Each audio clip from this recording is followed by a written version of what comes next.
Today, we're going to be installing shift power quick shifter on a 2020 Honda CBR 650R.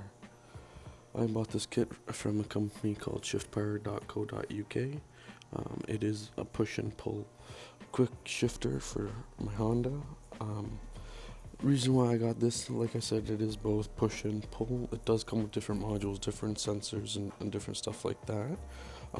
It is roughly about the same price as the OEM one, but because I live in Canada, the shipping is a little bit quicker compared to buying OEM one that would have to come from Japan. This came roughly within 2.5 weeks, while the OEM one would take roughly 6 to 8 weeks. Because that is coming from Japan, because none of my local dealers have it in stock. So the kit does come with some stickers. It comes with some Velcro tape.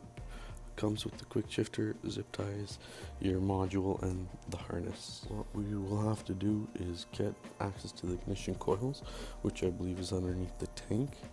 To start this job, we're going to take off the rear seat, take off the seat, disconnect the battery, take off some of the fairings, and pry up the tank just to get access to the coils.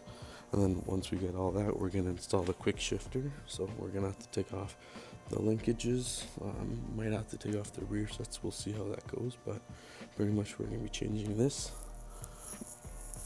with this over here and this right over here, and then we're going to have to run the wire up.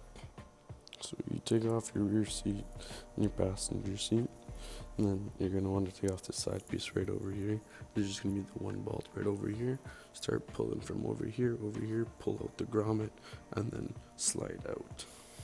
Once you get both sides off, you're going to see that you have access to this nut and bolt over here.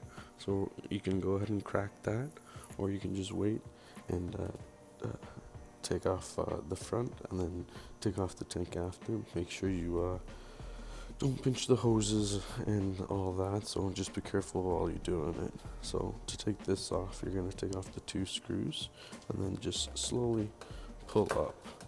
There's little Velcro and little tabs. So once you get the Velcro off, start in the bottom corner, push out kind of, and then lift up. You should be able to pull out tabs over here. It's easier with 2 hands, so let me go get that off. Next, what you want to do is just push in these little tabs over here and over here, and then take off this cover, and then you'll be able to get access to the tank and your ignition coils, which I believe is over here and over there. So to explain the wiring, we got the harness over here, and we're going to feed it underneath. We're going to follow it along the frame of the bike. We're going to feed it up over here. This is going to be 1 ignition coil, and this is number 2 ignition coil. This one controls 1 and 4, and this controls 2 and 3. So on both coils on the left hand side, you're going to have a yellow and red wire that connects to this to the ignition coil. So you're going to want to take that yellow and red wire right over here, and you're going to attach it to the male plug on the new harness for the quick shifter. You're going to take the female plug on one of the wires and attach to the ignition coil. So the red and yellow should attach to the male ignition coil to the harness. The female should attach to the coil. The one on the left is going to be the one with the 3 wired pigtail harness. So this is, you're going to have to unplug, attach the green and white cable to the split harness, and this is going to connect to the ignition coil. And same thing on this side too. So on the left hand side is going to be your power as well, and it's going to be the red and yellow cable. So you're going to take the female on the 2 wired cable, and you're going to put the female onto the positive power supply, and the positive power supply that was originally from the cable into the male connector, which is over here. So this one should be the yellow red, and this one should be the yellow red. Alright, so you just want to clean up your wires. That's how it should look. Alright, so on the left hand side is what you're going to be working on. Alright, so you're going to wire it up. Make sure all your cables are nice, clean, and not pinched or kinked. And I have the coil over here. So once this is all set up, you can go ahead and assemble the bike again. Once the bike is assembled, you can start the power and see if the module works. Next, we're going to install the shift rod. So mine's aftermarket is roughly the same kind of assembly disassembly. You're going to have your nut at the top and where your tie rod is attached to. In my case, it's just this nut and this nut. So I took off the old one and installed the new one. This is a double-ended, so when you do purchase it, they will ask you for your certain length of your tie rod or your push rod. So just take a measuring tape and measure from here to there.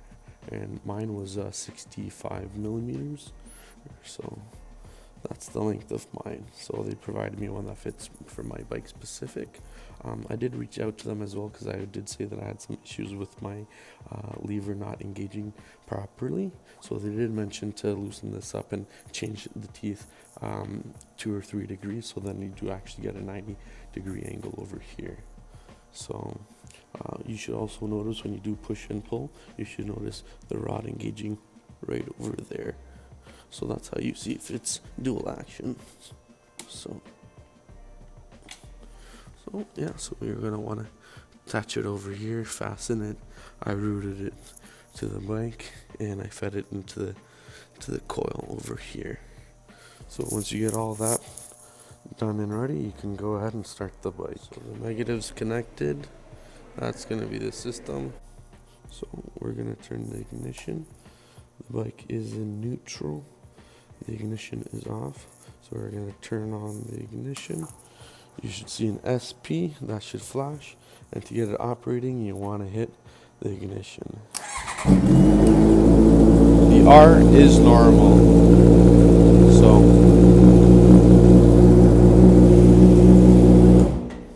once you turn off the bike, it does kill the power to the control box. That is the install of this. So once you get all that and once you do get power to that, you can go ahead and play around with the settings. Currently, because my bike doesn't have any tires, I'm going to leave it for now. It's not recommended because if I do change the gears, I can mess up my chain and all that. So that's all for now. After this point, go ahead and assemble your bike again. You can go to the website of Shift Power, and they will have a whole forum of stuff of how to actually go through different settings and different modes for the quick shifter. So that's going to be the install for the Honda 2020 CBR 650R.